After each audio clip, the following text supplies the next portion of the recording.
supplies remain tight in Houston. Some stations using police officers to handle crowds. Man with a gun held Houston police at bay for more than 2 hours this morning. One teenager dead, 2 other people injured in an overnight traffic accident. And Peru's Golden Treasures exhibition formally opened in Houston today.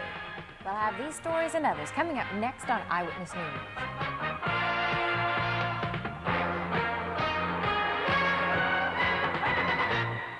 Now at Astroworld, a touch of Elvis, presented by Wine Gardens. Memories come alive all summer long as Ron Furr recreates the excitement and magnetism of the one and only Elvis. And now through July 4th, you can save $1.50 on your Astroworld tickets when you buy them at Wine Gardens. Enjoy all the great rides, shows, and adventures at Astroworld and save $1.50. Get your tickets today at Wine Gardens and enjoy a touch of Elvis every night this summer at Astroworld. Well, sports fans, to introduce new Mellow Yellow, the world's fastest soft drink, here are Mike Torres and Gaylord Perry, 2 of the world's fastest pitchers in a fast drinking contest. Play ball! Perry fires down new smooth sliding Mellow Yellow, but Torres reaches back for that smooth lemony taste, and his Mellow Yellow is gone! Yeah! New Mellow Yellow! No wonder they call it the world's fastest soft drink! Try it! Know what can drive you up the wall? One fly. You're gonna get it. It's empty.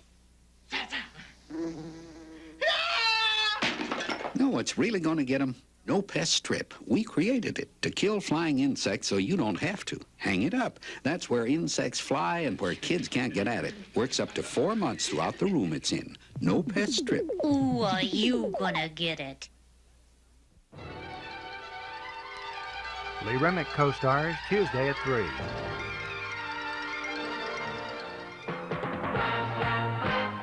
This is 13 Eyewitness News, Houston's choice for news, with Dave Ward and Jan Carson. The weather with Ed Brandon. The sports with Bob Allen. And Action 13's Marvin Zimler. Good evening, friends. Houston area motorists started the new week today with a new problem. We've all been fighting long lines at gasoline pumps at the end of the week all along, but the lines were long today as the week started fresh, and some people were angry. It's all like being in a nightmare and hoping you will wake up and it's not true. I can't believe it. It was no nightmare, and it was indeed true. For the first time, it was Monday morning, the start of a new month, and still there were long lines at the gas pumps. Stations throughout the city were catering to customers who had been waiting as long as 45 minutes. Many stations were open for only a few hours. I think one of the biggest problems is people topping the tanks off. Tank topping was not what most people were doing, though. Most were flat out of gas. Some made it to within a few feet of the station and then ran out before even getting in line. Others were still filling up tanks for spare supplies, even though it's considered dangerous. Under the shadow of the headquarters of Exxon USA, the company's facility was catering to long lines. Here, a police officer has been employed to keep order. They put the close sign out, and a man further back in line got a little irritated, shifted his car down pretty low and bumped a panel truck. And that was about all the trouble we heard about. But then we asked motorists what they thought of a proposal that would prevent driving a car one day each week. Well, I don't think it's as good as the idea is everybody just trying to do with a little less. I think it sounds terrible. I have to have my car. That'd be fine with me because I don't drive my car to work anyway. No gas? Well, you can look to a higher being. Well, I believe there's enough and will be enough for everybody because I know the God that we're serving, he's able to do anything but fail. David Glott, Eyewitness News. Texas Railroad Commission Chairman John Porner said today Texas intends to keep its natural gas and not have it siphoned away by other states, particularly California. Porner told the Texas Natural Gas Association today that our needs come before those of other states, particularly California, which Porner says has continually thwarted efforts of the natural gas industry to link our resources from coast to coast. A 43-year-old man is undergoing tests at a Houston hospital this evening after he held police at bay for more than 2 hours this morning. The episode began in South Harris County when the man started shooting in his neighborhood. The morning quiet of the small trailer park was broken by the sound of gunshots coming from the rented trailer of 43-year-old Gerald Eugene Huber. When a Harris County deputy responded to the complaining calls, more shots rang out in his direction. Backup units were called and the standoff began with officers seeking to talk Huber into a peaceful surrender from the neighboring trailer. Sure getting hot out here, Mr. Huber.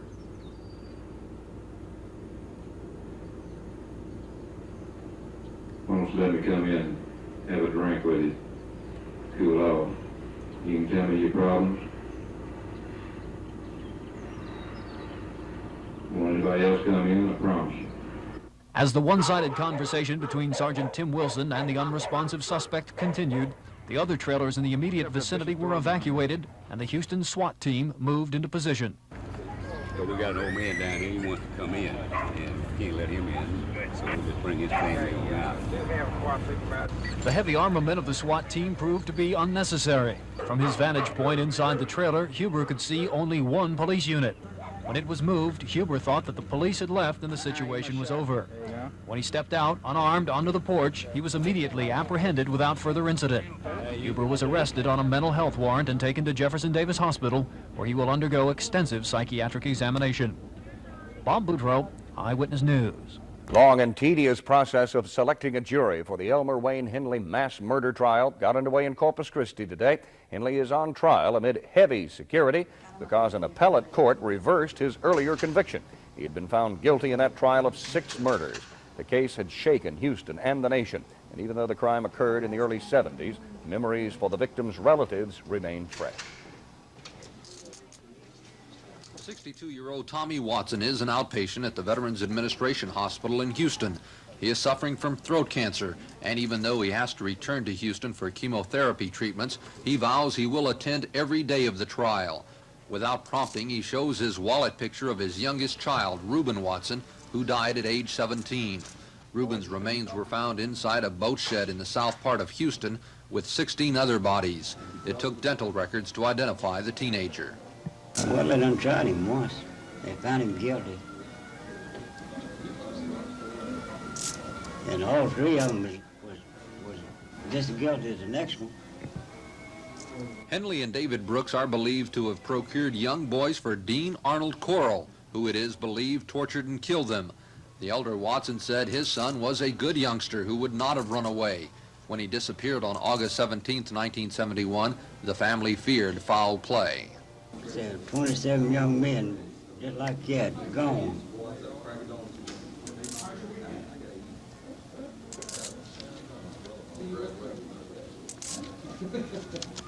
Kill them, bury them like animals, like a dog. Dog gets buried better. No, it still hurts after 6, 7 years. It always will, I guess, huh? Sylvan Rodriguez, Eyewitness News, Corpus Christi. The collision of a car and a pickup truck early this morning killed a Houston teenager and seriously injured another youth. Witnesses say the driver of the pickup truck ran a red light and was broadsided by a Mustang. The truck flipped and 3 passengers riding in the bed of the truck were thrown out. One of the 3, 16-year-old William Lara of the 7100 block of Pella, was trapped underneath the truck. Doctors with the Life Flight helicopter worked to save his life, but he died at the scene. 2 other youths in the rear of the truck were also injured, one of them critically. He is identified as 16-year-old Mark Bruner, also of Houston. Neither the driver of the truck nor the driver of the car was injured. Late this afternoon, a young girl was killed when a car struck a tree on West 8th Street in the Heights. Police say the driver of the car was apparently traveling at a high rate of speed on West 8th Street at Dorothy. The driver either missed the curve in the road or skidded and the vehicle slammed into a row of trees. A young girl believed to be about 4 or 5 years old died at the scene. The driver was taken by Life Flight helicopter to Herman Hospital. Word from Columbia this evening is that Houston firefighter Bill Spradley and his friend Roy McLemore may finally be headed home at any moment now. The governor of the remote state in northern Columbia, where Spradley and McLemore have been held since last month, signed the order this morning authorizing their release. But before they leave, they still have to obtain a permit from the National Security Police, and it's not known how long that might take. Spradley and McLemore are expected to fly to Miami before returning to Houston. Spradley still has a .38 caliber bullet in his back. He was shot shortly after he and McLemore landed their plane in Columbia. An exhibition of Peru's golden treasures was officially opened up today at Houston's Museum of Natural Science. I had a chance to view the priceless exhibits along with the opening day crowd. Houston is one of only a handful of stops on the exhibit's tour of the United States. The official opening today included a guest appearance by 2 Peruvian llamas from the Houston Zoo and a ribbon-cutting ceremony attended by local dignitaries and Peruvian officials. The exhibit itself is breathtaking. More than 200 pieces of Peruvian gold are on display. They represent the gold-working techniques of 5 civilizations and are among the few remaining gold treasures that survived the Spanish plunder of Peru in the 1500s. The master goldsmiths used incredible detail in fashioning necklaces, tiny sculpted figures, goblets, and other items for the Peruvian kings and their nobles. It's hoped that the Houston exhibition will draw nearly 200,000 people over the summer. The objects themselves are of great importance in the history of Peru. They are significant in the culture of mankind, and we hope that the people of Houston will understand and enjoy them as much as we have enjoyed setting them up here.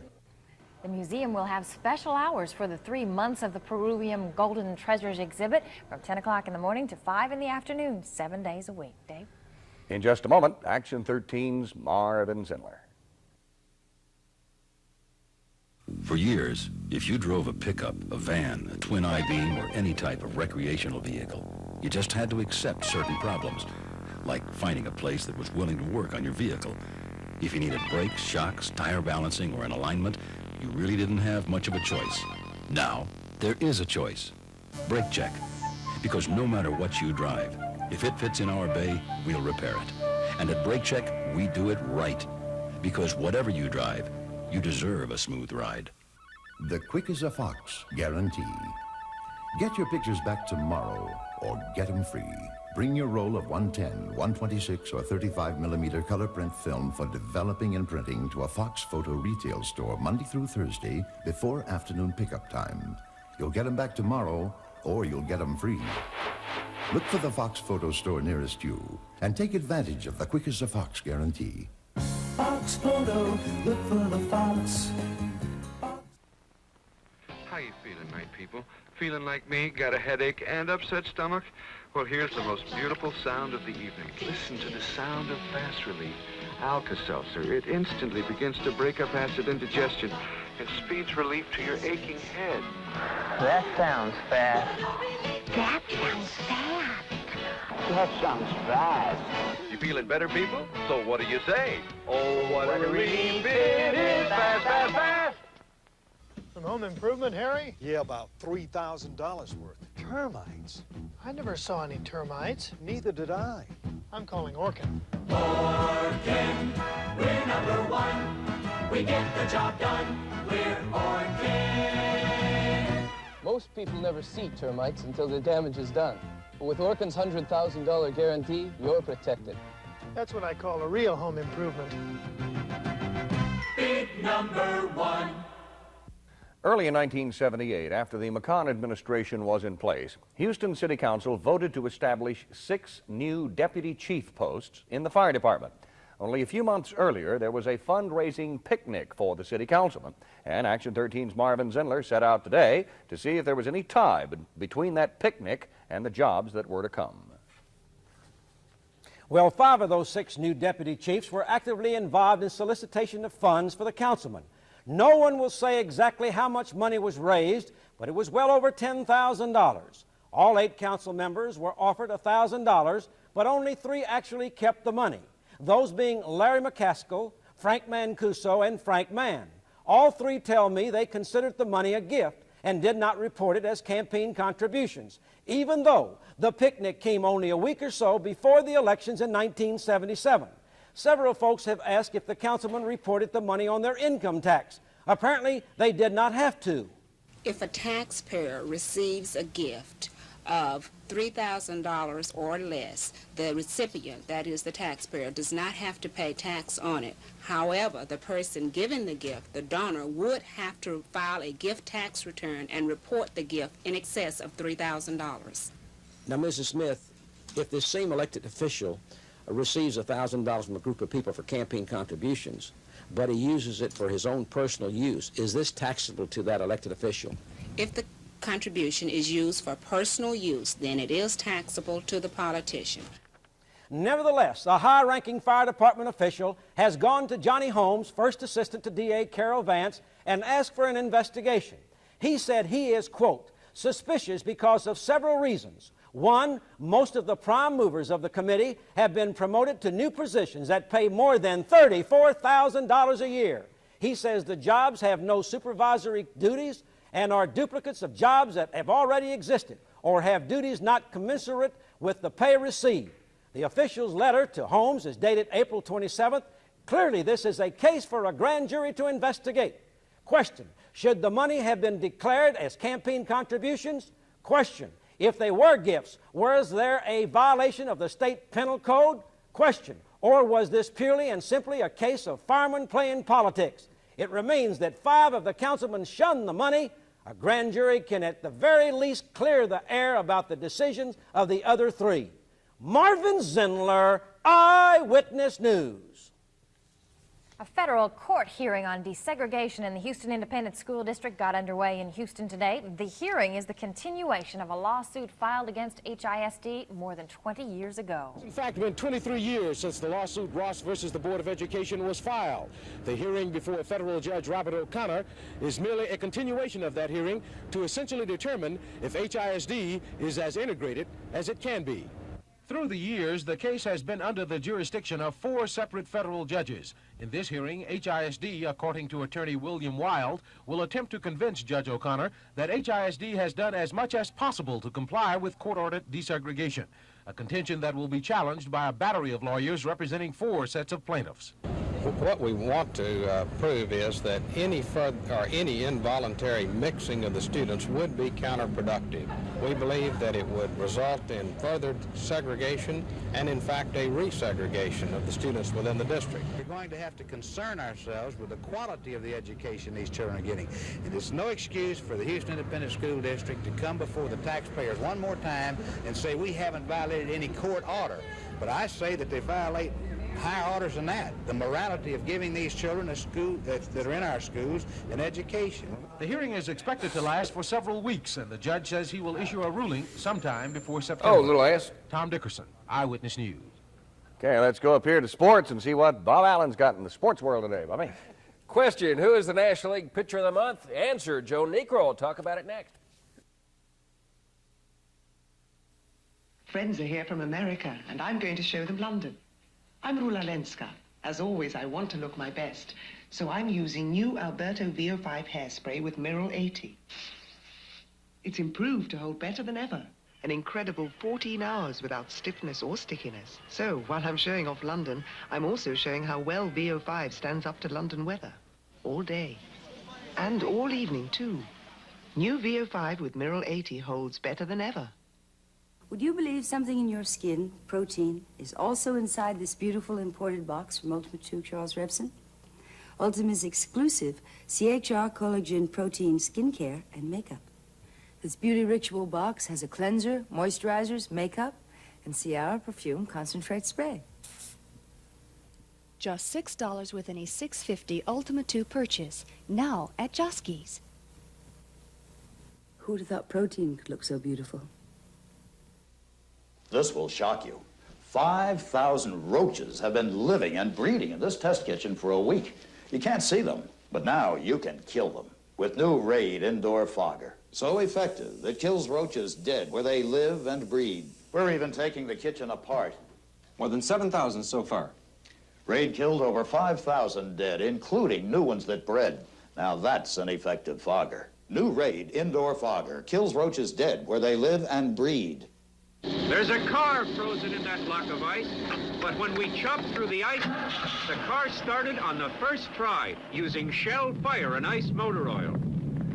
The same car tows a 30-ton crane through desert heat, but the engine is still protected by Shell Fire and Ice motor oil. Give your car's engine this year-round protection. Ask your Shell dealer for Shell Fire and Ice 10W40 motor oil. Shell Fire and Ice. Joe Niekro is getting the recognition he deserves. He beat the Expos 5-4 yesterday for his 7th straight win and became the first 8-game winner in the National League. He won 6 games in the month of May, and because of all this, has been named the National League Pitcher of the Month. His earned run average for May, 1.44. 7-1. Not bad at all. Tonight, Necro and his teammates find themselves in first place in the National League West, a game and a half ahead of the Reds. The Astros are coming off 6 straight wins, back-to-back sweeps of the Reds and the Expos, while Pete Rose and the Phillies are in town tonight. And the fill-in pitching of Randy Neiman and Rick Williams has helped out so much.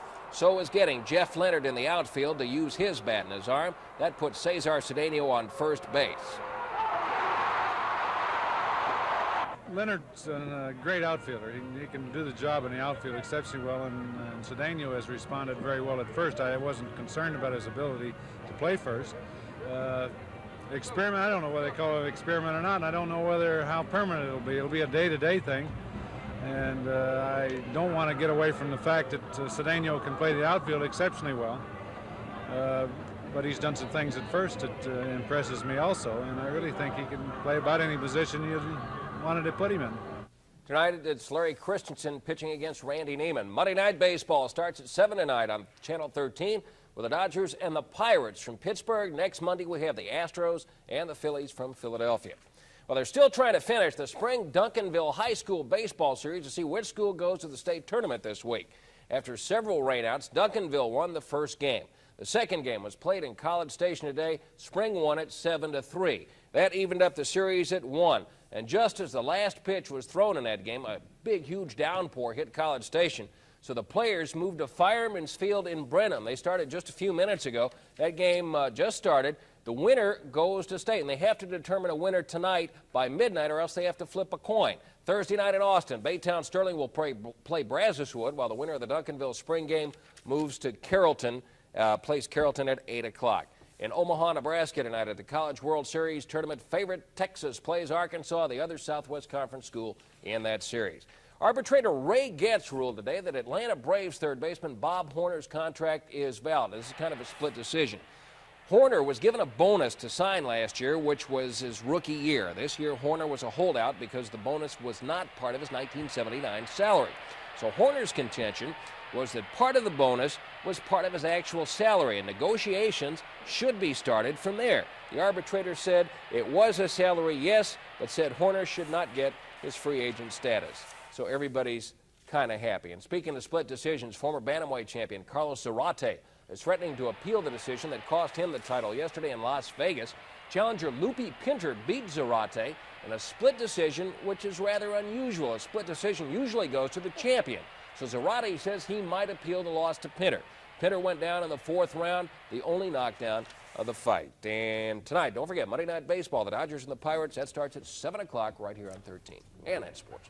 There may be some rainouts around the Houston area tonight. We think we had enough rain, but Brandon says we're going to get more. We certainly are. There's a lot of rain in the western part of the United States, and it's headed in our direction. We'll talk about it next. The Russell and Smith team has a great lineup waiting for you. Our stars are the beautiful 79 Fords and the sensational 79 Hondas. From economy to luxury models, each one's a champion. The salesmen at Russell and Smith are on the ball to assure you the lowest price possible, and our service department makes owning your car a real pleasure. Come by for an all-star deal today. Russell and Smith has been serving the Houston area for over 40 years. You can rely on us. New at Six Flags, World on a String. The People Mover Man. The Lost Temple of the Chisos. The People Mover Man. The Sensational Sense Machine. And the Sensational People Mover Man. Come see all the new fun at Six Flags, the entertainment capital of Texas. Six Flags is fun for everyone. Ride the Shockwave. 'Cause it's the capital of fun. No place like it.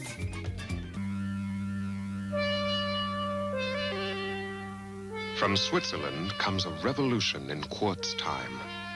Concord introduces Delirium 1, created by craftsmen who made a watch so thin, a timepiece became a masterpiece of design and accuracy. The thinnest watch ever made. Concord Delirium 1. Available at all 8 Sweeney & Company jewelers. When you want to eat dinner at home, but don't want to cook dinner at home, Hot and juicy, Wendy's hamburgers have lots of meat and lots of your favorite toppings. Hot and juicy, hot and juicy, hot and juicy. And Wendy's superfast pickup window can speed you home. If you're going home.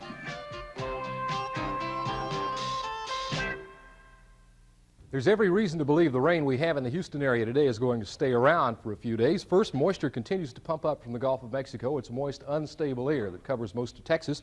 Also, there are upper level low pressure disturbances throughout the southwestern United States, combined with a hurricane named Andres, I guess, which is on the west coast of Mexico, just to the west of Acapulco. That hurricane, of course, does a lot to bring moisture into the western parts of Texas, where it's raining rather heavily at the present time. Thunderstorms throughout the Big Bend country and flash flood watches in effect for most of the western part of the state and part of South and North Texas also. As all this activity moves in an easterly direction, it looks like it will continue the rainy pattern in the Houston area. There were generally sunny skies in the northeast and north central portions of the United States today, and from the Pacific Northwest down through California and into parts of the Midwest. Quite hot temperatures in the southwest, as a matter of fact. 100 degrees at Las Vegas, 91 at Phoenix. But once again, we expect the moisture to continue to pump into the Houston area, and the chance of rain is better than good. The satellite sequence from 6 o'clock last night through about noon today will give us a look at what is happening. You see a frontal system that is beginning to wash out across the southern part of Louisiana. It's breaking up in about Mississippi at the present time. The fair skies were along this area right here. That would be the hurricane right down there that's moving out of the coast of Mexico, and you can see clouds extending all the way up into the southwest and western portions of Texas. As we switch to the western half of the United States, you'll see that there's a lot of moisture way out here in the Pacific, but the important thing to watch is that this moisture in New Mexico and Arizona is moving generally in an easterly direction toward us. Temperatures on this map indicate 5 o'clock readings this afternoon, generally in the 70s and 80s. Rain in all of Texas except the extreme northeastern corner. There's a high pressure area over in the northern part of Louisiana, and it looks like it will be this way again tomorrow. It's 81 degrees at Galveston. Let's look at eyewitness radar. We're scanning the short range, about 125 miles from Galveston Island. Let's isolate the center of the screen and see if we can pick out where the heavier rain showers are. We see some shower activity, particularly heavy down here to the west of Galveston, and also up there between Galveston and Houston. Let's go to the,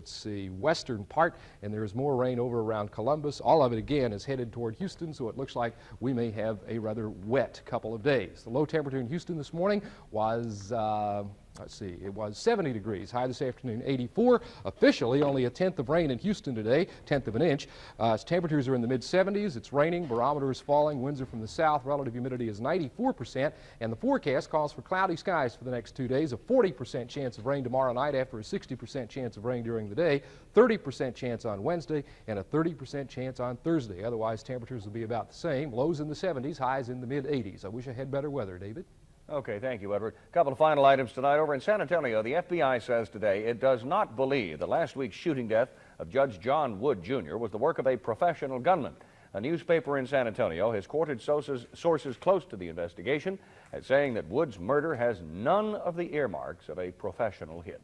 And finally tonight, if you like to travel, listen to the plans of 55-year-old Bill Clink and his 16-year-old son Angelo. They plan to take an old 1929 Model A Ford pickup on a 12,000-mile journey north to Alaska, then south to Argentina. Clink says he wants to be as far north as possible on June 21st, as far south on the South American continent as possible on the first day of winter. They want to prove that the old Model A is as well suited for such a rough trip as a new car, but they've added a camper shell complete with sink, stove, and running water, and I'll cross my fingers that that 50-year-old car can keep it together for the trip. So they're not really roughing it. They're taking some modern conveniences That's right. along. We wish them luck. That's the news for this evening. Thank you for being with us. Join us at 10. Until then, good evening.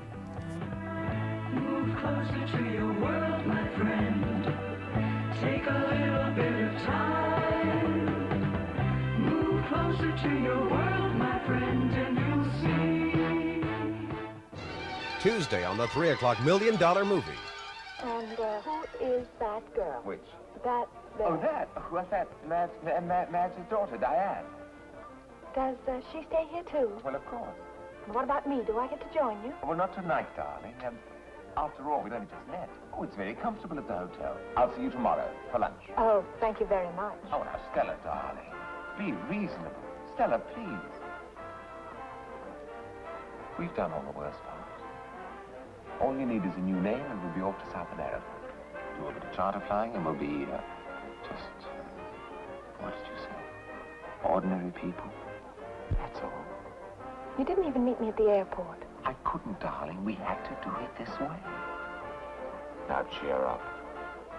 We'll be together. When? Tomorrow. Lunch. Lee Remick in The Running Man, Tuesday's 3 o'clock $1 million movie on 13. There's a place in your town where children spend up to 8 hours a day, perhaps with people you'd be interested in meeting, doing things you might like to know about. You can be a part of the schools in your community, and your involvement can make a difference. Get to know your local school. The Texas PTA will be glad to introduce you. For more information, write the Texas PTA, 408 West 11th Street, Austin, Texas 78701.